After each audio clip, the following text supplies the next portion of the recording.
Good morning, Year 5. It is Tuesday, the 2nd of March. So we've got Tuesday, Wednesday, Thursday, Friday, and then we are back together again. So not long now.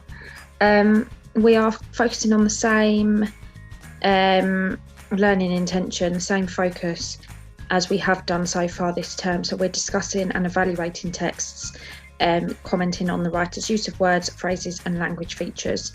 So basically what makes the language effective, what makes us want to continue to read the story. And you will notice I'm wearing something a bit random.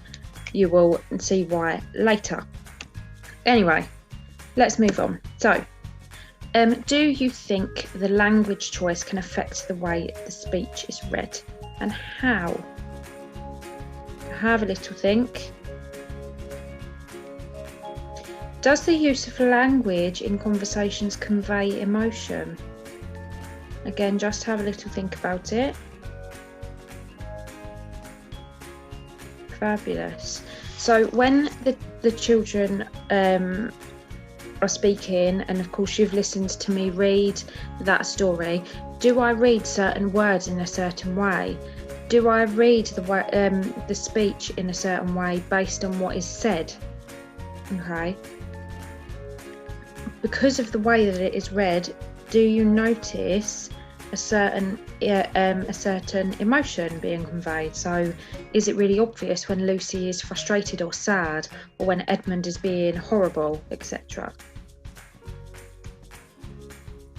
Now, what I'm not going to do is I'm not going to read the extract from yesterday to you now, but I will pop the video underneath this one so you can listen to chapter 5 again.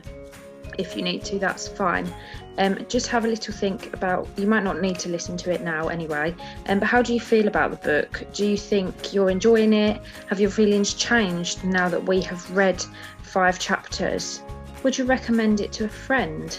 If you would, why? If you wouldn't, why not? That's fine.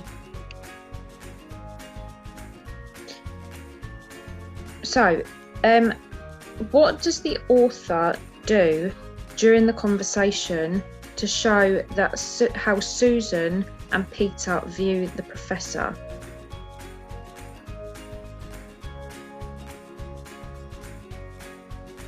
Okay, what do you think? So how might you answer the question? Of course, those of you at home, you won't be able to discuss with your partner, but just have a think about it. And again, you won't be able to have a go at paired writing on a whiteboard, but do think about PEE, so point, evidence, explain.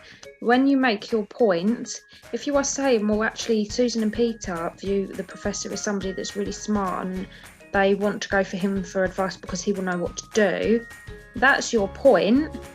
How can you evidence that? Where in the text can you find something that actually proves what it is that you've just said?